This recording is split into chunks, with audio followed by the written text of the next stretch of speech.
Hello. So for this week's vlog, I wanted to take you through my newsletter.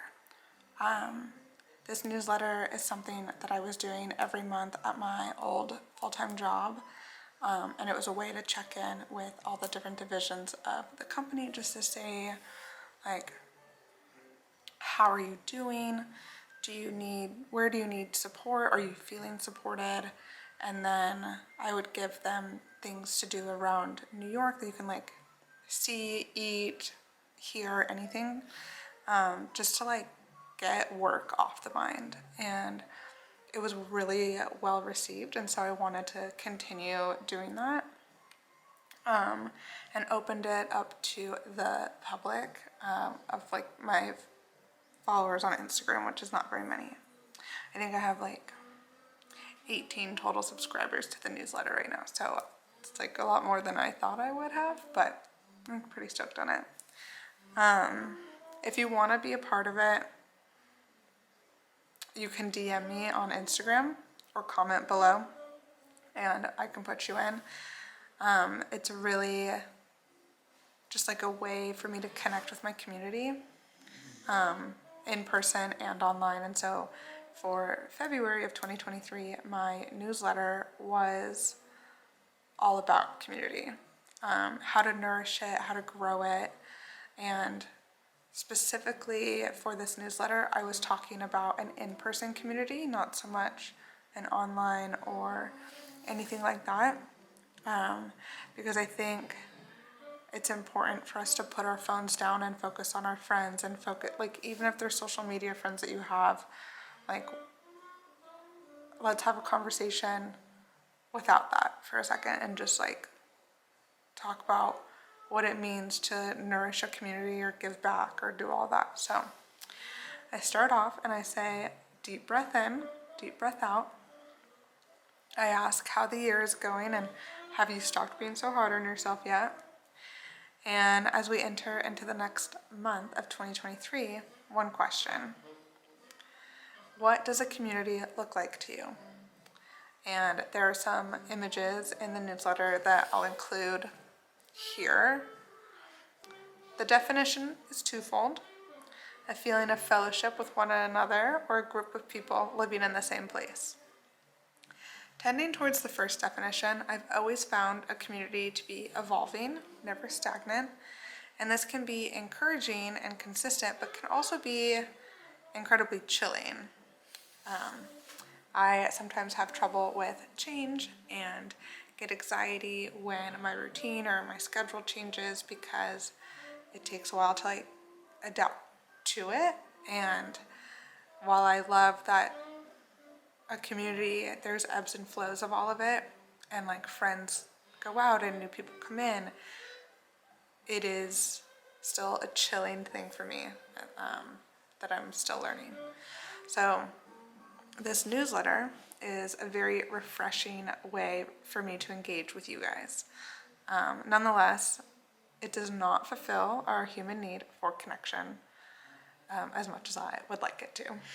But alluding to my very real, non-existent resolutions that were never made, in the January newsletter, I'm working on my community and friendships. I've been in this standard cycle of working a lot so I can try to live comfortably in New York, but then becoming too tired to nourish the community and the friendships that I have outside of work because I don't see them because I'll cancel because I'm too tired. I've noticed that it was taking a major toll on a lot of my friends, and my circle very much became super small.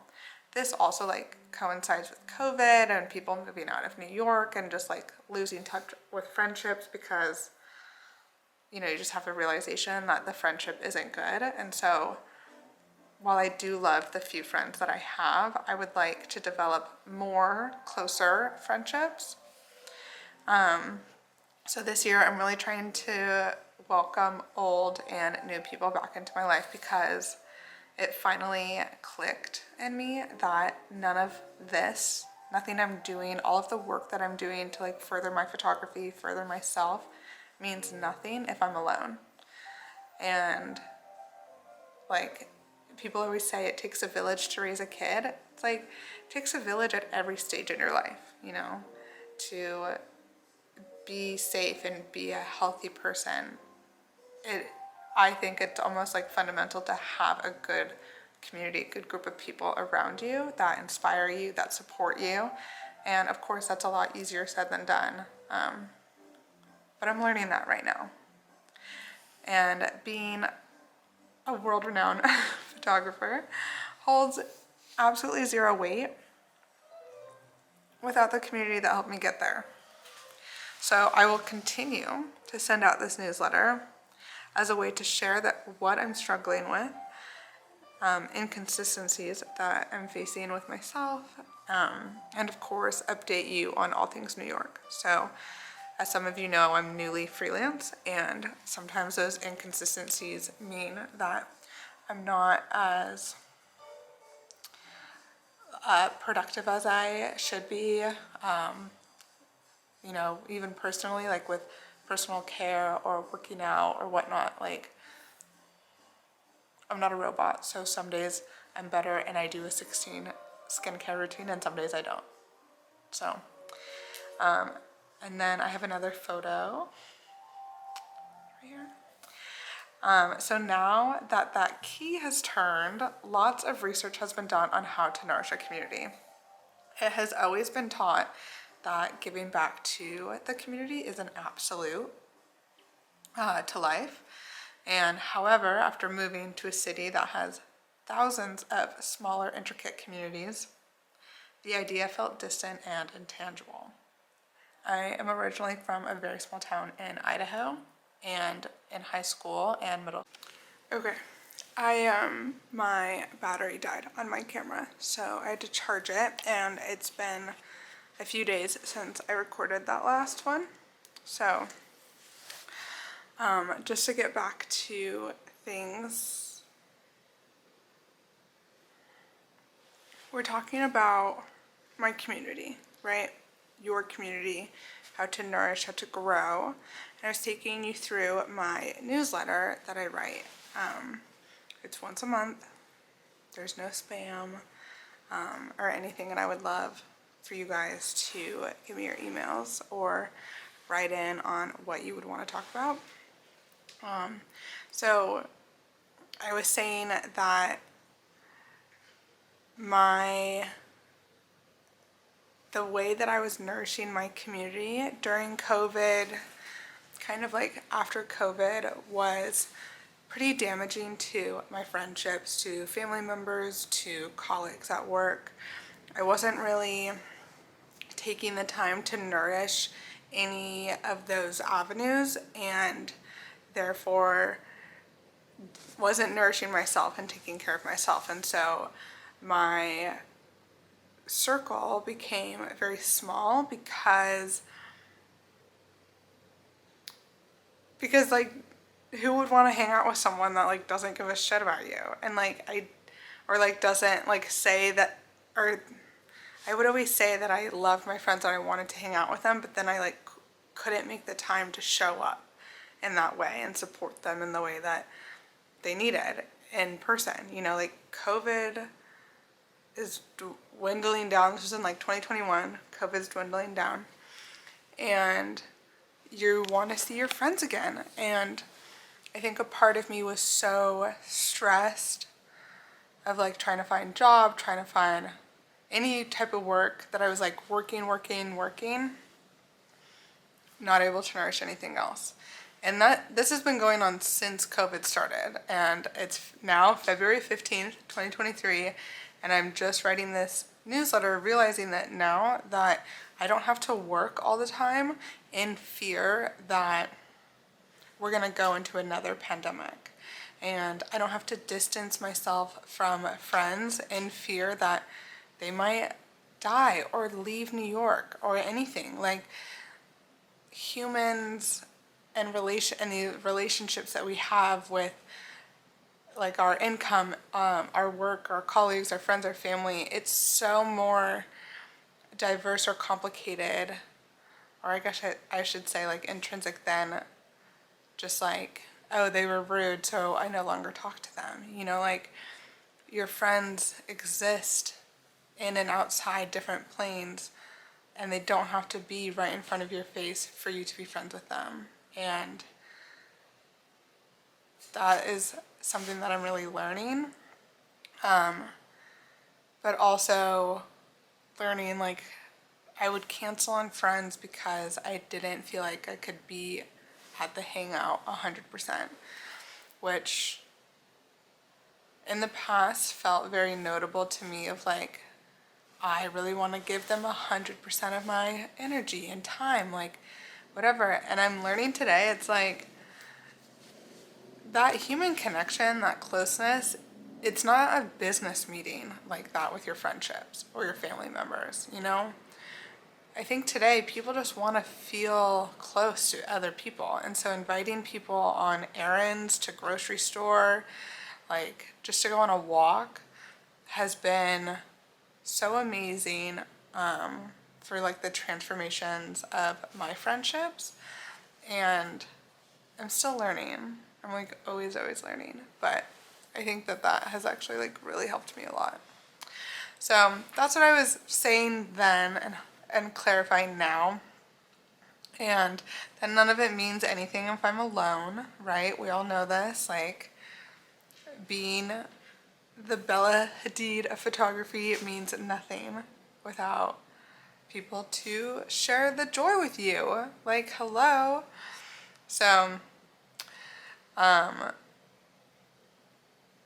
so now that that key has turned and I've done a lot of research in it, what it means to nourish a community, as I've been taught, it's always been about giving back, right? You give back on a larger scale. That looks kind of like volunteering, donating, whatever, picking up trash, whatever. On a smaller scale, it can be as simple as sharing an orange with a friend. And there's this really cool artist that does these things. It's all about sharing an orange. Like, there's not one specific artist that does it, but it's a really unique thing. So I've always been taught that like sharing or nourishing a community means giving back to the community. And when you move to the city, there's not just one community, there's like 100 within one city block. And there's no community all at the same time. And so like being in college where there's not really a campus or like a school system and you're competing with a city that has thousands of communities, it's like, you're like, what do I do? And certain things that I had done was getting involved with Patagonia, the brand, because they did like film festivals and like screen printing things and all this stuff. They did trips outside the city, and I would, about like surfing in Antarctica or like surf or like, I don't even know, just like weird nature stuff. And I always thought it was really interesting. And so I would like go to those and bring friends to those things. I would volunteer and donate, and it helps to do all these things. It had helped me grasp onto something that I really needed to do to like get involved in the community, because it wasn't a community that's like in the field of work that I'm doing, right? Because it's different, and there's like a lot of judgment with that. Like if you work in fashion and all your friends are fashion people, like there can be jealousy or there can be whatever. And like with photography, like there's just a lot of like men. So, you know, that for me, it was about finding a community outside of the field that I work in, outside of the school, like the classes that I was taking at school before I graduated. So volunteering helped. donating helps, but it's not like crazy fulfilling. I was finding that a lot of the people that I was meeting, very kind, very generous, very loving individuals, but I couldn't have like a banter of conversation, right? So, so throughout my research, I would say that there are two categories for community, and administrative and shared. Obviously, administrative is like the practice of cleaning up, of volunteering, of donating, keeping a community intact, like hearing what is coming out, right? And shared is the practice of like, it's kind of like what Robin Williams said in that movie, Dead Poet Society, of like, it's the art and the love and the poetry and the music. It's like the shared part of a community is the practice of fulfillment through these activities that don't require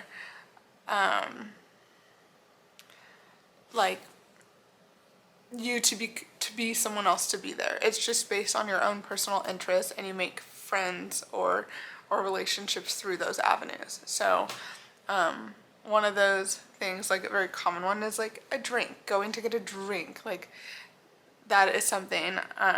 Ballet classes, I know people that do pottery in the city, rowing, there's knitting classes, there's cooking classes, there's so many things, running clubs, the gym, like there's literally 1,000 things that you could participate in. And I think it's those because it's a shared interest and people are coming together through those shared interests.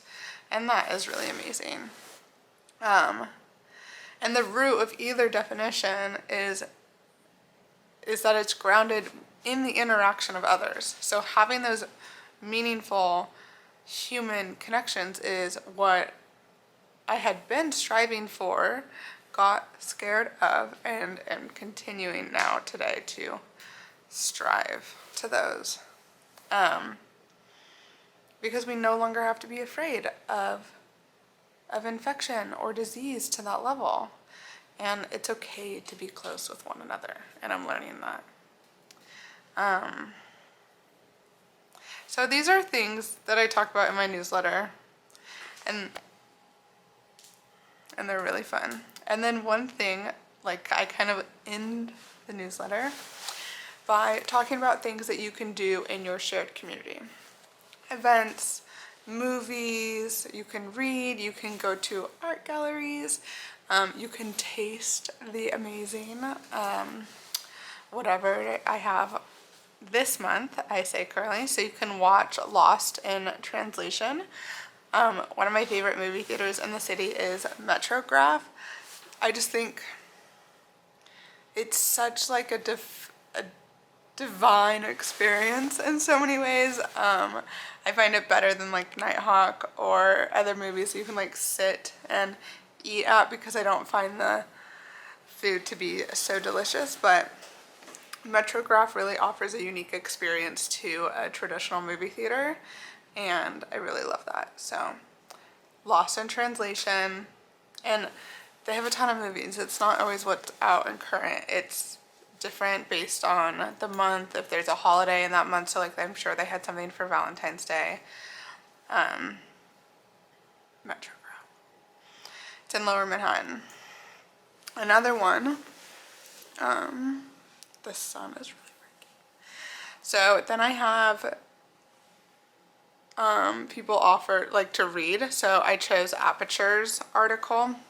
Aperture is a photography publication news website where you can do, they do like open calls and awards for, they had like a portfolio award, a book award. I think they had like an international award, so you can submit your photography for those, or film. And then they give you news on latest photography shows that are going on, or like news and photography of who, like, did David's Warner just bring on a new photographer or whatever. It's a really wonderful thing, and they also have a very humble beginning. So I just love Aperture. They now do like galas, which are really fun. I don't go to them because I can't afford it, but I hear they're really fun. So this Aperture article, which is listed down below, is called The Environmental Impact of Photography by Eva Ríaz.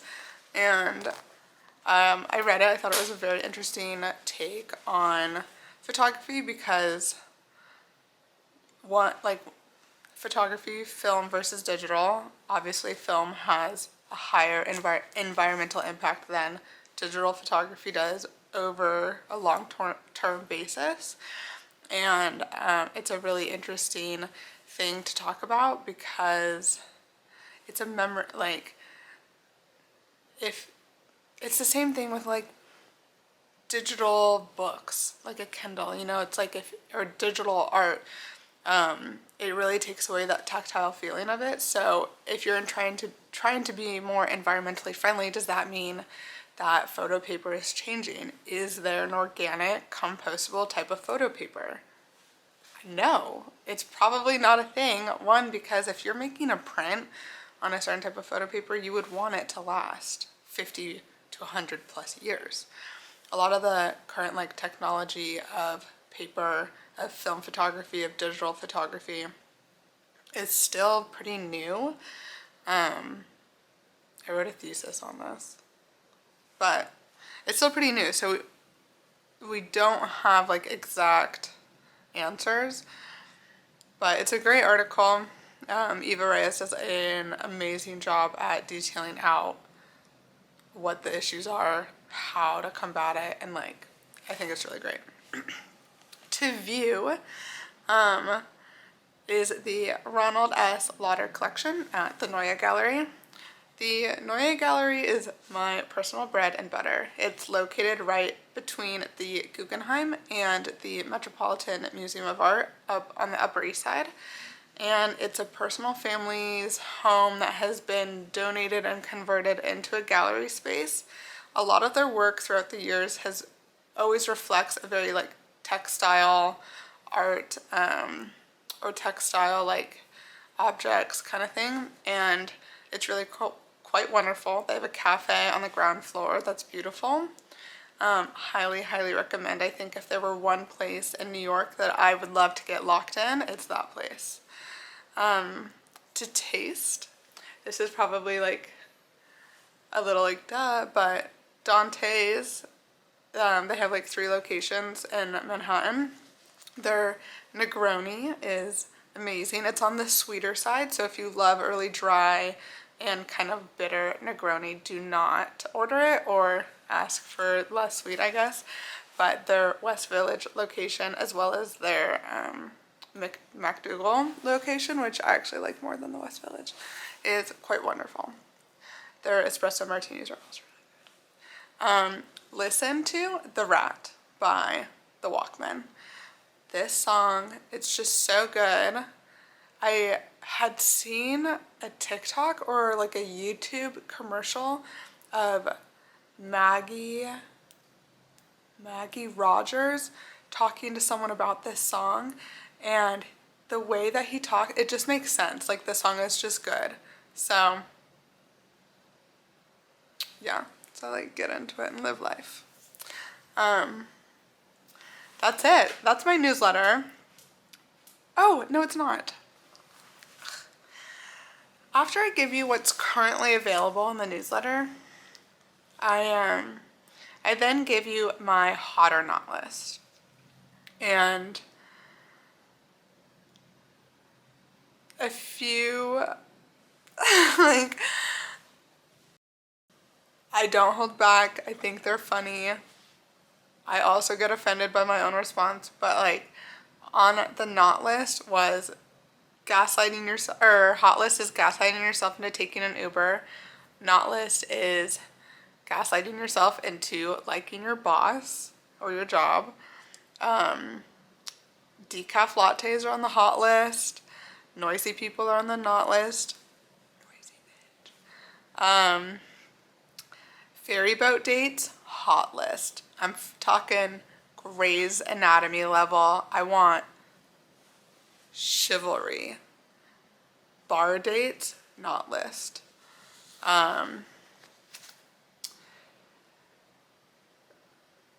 Judgment from the top down, meaning like when you are more experienced than someone else and judging them for their lack of experience, that I think is lame. Like, grow up. You know, we were all there at one point. Don't shame someone for asking a question, just answer the question. Hot though, fan behavior. So it's all just a shit show. But that's it. That's my newsletter. I would love, love, love it if you guys want to be involved, because I would love to talk to you more about certain things that are going on, inconsistencies I have in myself, mental health, physical health, all the good things. It's girl talk. It's for everyone. So that's my newsletter, and I would love to hear from you. Please subscribe or like or comment on what you would like March's newsletter to be. My birthday's in March, so it's going to be a really fun one. So stay tuned. Love you. Bye.